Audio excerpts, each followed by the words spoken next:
नमस्कार दोस्तों, नमः शिवाय। जीवन ज्योति चैनल में आप सभी का हार्दिक स्वागत करती हूं। दोस्तों, आज की वीडियो में हम सभी लोग मिलकर श्रवण करेंगे बैसाख महात्म्य की कथा। यदि आप प्रतिदिन बैसाख मास के महात्म्य का श्रवण नहीं कर पाते हैं, प्रत्येक अध्याय का श्रवण नहीं कर पाते हैं, तो आप बैसाख महात्म्य की कथा का श्रवण कर लीजिए। आपको संपूर्ण बैसाख महात्म्य सुनने का फल प्राप्त हो जाता है। कहा जाता है दोस्तों कि बैसाख जैसे पवित्र मास में यदि हम सुबह सवेरे ब्रह्म मुहूर्त में स्नान करते हैं और केवल बैसाख मास की कथा का श्रवण कर लेते हैं, तो इससे भी हमारे कई जन्मों के पाप नष्ट हो जाते हैं और भगवान श्री हरि विष्णु जी की कृपा हमें प्राप्त हो जाती है। तो आइए हम सब लोग मिलकर श्रवण करते हैं बैसाख महात्म्य की कथा। सूत जी कहते हैं, महात्मा नारद के वचन सुनकर राजर्षि अम्बरीश ने विस्मित होकर कहा, महामुने, आप मार्गशीर्ष आदि पवित्र महीनों को छोड़कर बैसाख मास की ही इतनी प्रशंसा क्यों करते हैं? उसी को सब मासों में श्रेष्ठ क्यों बताते हैं? यदि माधव मास सबसे श्रेष्ठ और भगवान लक्ष्मीपति को अधिक प्रिय है, तो उस समय स्नान करने की विधि क्या है? बैसाख मास में किस वस्तु का दान और कौन सी तपस्या तथा किस देवता का पूजन करना चाहिए? कृपानिधे, उस समय किए जाने वाले पुण्य कर्म का आप मुझे उपदेश दीजिए।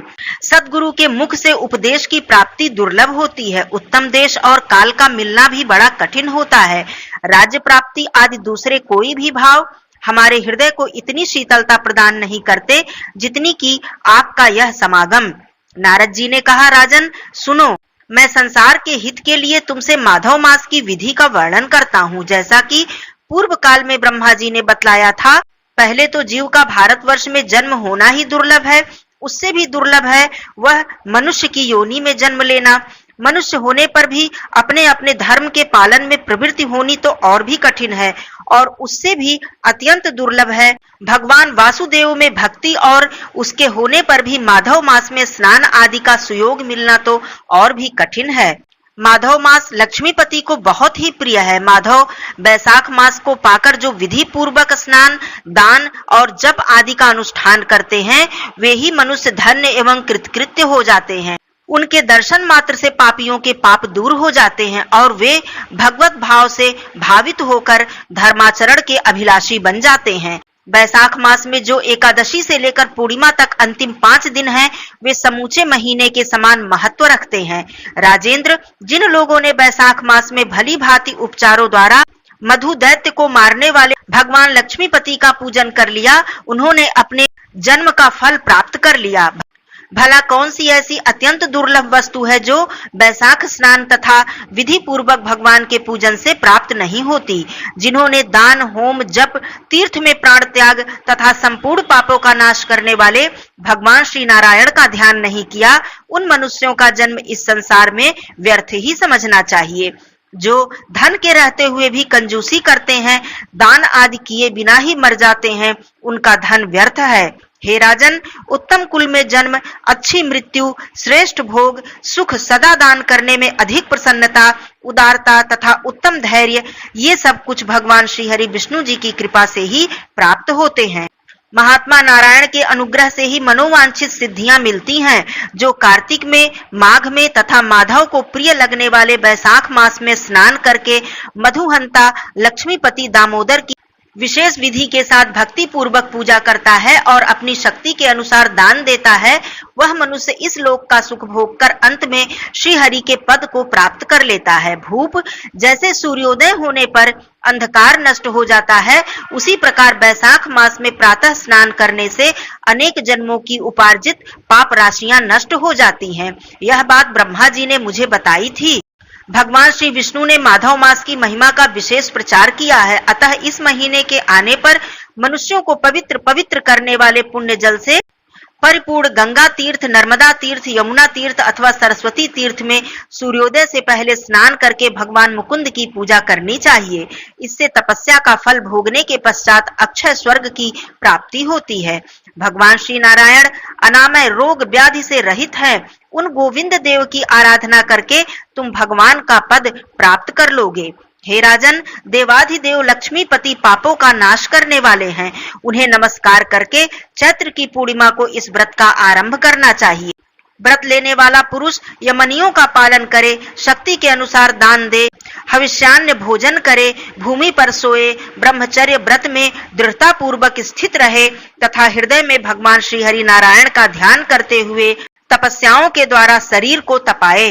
इस प्रकार नियम से रहकर जब बैसाख मास की पूर्णिमा आए उस दिन मधु तथा तिल आदि का दान करे, श्रेष्ठ ब्राह्मणों को भक्ति पूर्वक भोजन कराए, उन्हें दक्षिणा सहित धेनु दान करे तथा बैसाख स्नान के व्रत में जो कुछ त्रुटि हुई हो उसकी पूर्णता के लिए ब्राह्मणों से प्रार्थना करे। भूपाल, जिस प्रकार लक्ष्मी जी जगदीश्वर माधव की प्रिया हैं, उसी प्रकार माधव मास भी मधुसूदन को अत्यंत ही प्रिय है।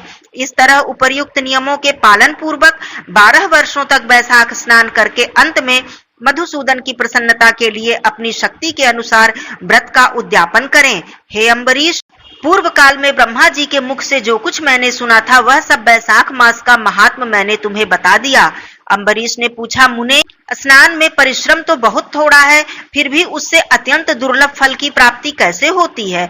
मुझे इस पर विश्वास क्यों नहीं हो रहा? मुझे मोह क्यों हो रहा है? नारद जी ने कहा, राजन, तुम्हारा संदेह ठीक है। थोड़े से परिश्रम के द्वारा महान फल की प्राप्ति असंभव सी बात लगती है, तथापि इस पर विश्वास करो, क्योंकि यह ब्रह्मा जी की बताई हुई बात है।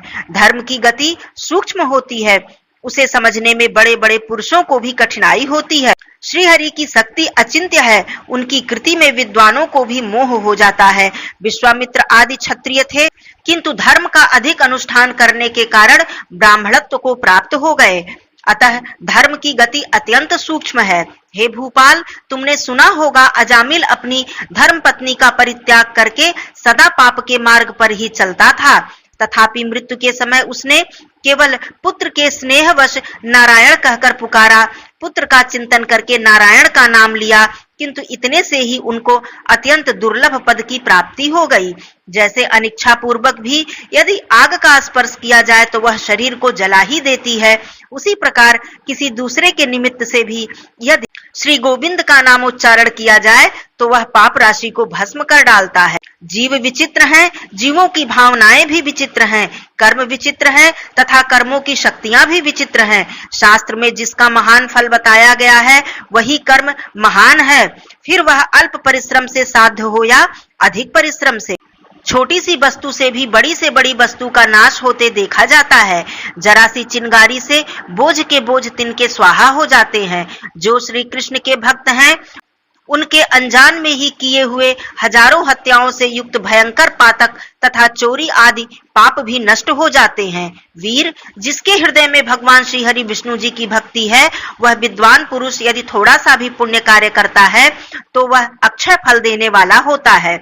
अतः माधव मास में माधव की भक्ति पूर्वक आराधना करके मनुष्य अपनी मनोवांछित कामनाओं को प्राप्त कर लेता है। इस विषय में संदेह नहीं करना चाहिए। शास्त्रोक्त विधि से किया जाने वाला छोटे से छोटा कर्म उसके द्वारा बड़े से बड़े पाप का भी क्षय हो जाता है तथा उत्तम कर्म की वृद्धि होने लगती है। राजन, भाव तथा भक्ति दोनों की अधिकता से ही फल में अधिकता होती है। धर्म की गति सूक्ष्म है, वह कई प्रकारों से जानी जाती है। महाराज, जो भाव से हीन है, जिनके हृदय में उत्तम भाव एवं भगवान की भक्ति नहीं है, वह अच्छे देश तथा काल में जा जाकर जीवन भर पवित्र गंगा जल से नहाता और दान देता रहे तो भी वह कभी भी शुद्ध नहीं हो सकता। मेरा ऐसा विचार है। अतः अपने हृदय कमल में शुद्ध भाव की स्थापना करके बैसाख मास में प्रातः काल स्नान करने वाला जो विशुद्ध चित्त पुरुष भक्ति पूर्वक भगवान लक्ष्मीपति की पूजा करता है, उसके पुण्य का वर्णन करने की शक्ति मुझ में नहीं है। अतः भूपाल, तुम बैसाख मास के फल के विषय में विश्वास करो।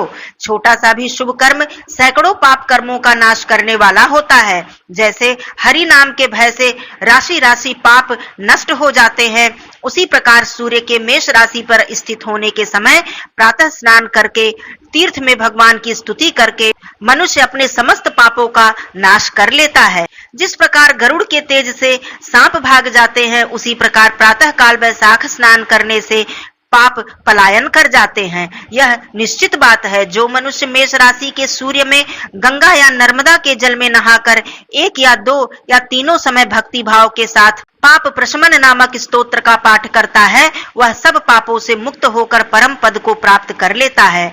अम्बरीश, इस प्रकार मैंने थोड़े में ही यह बैसाख स्नान का सारा महात्म्य तुम्हें सुना दिया। अब और तुम क्या सुनना चाहते हो? बोलिए श्री हरि विष्णु भगवान की जय, माता लक्ष्मी मैया की जय। धन्यवाद दोस्तों। नमः शिवाय। हर हर महादेव।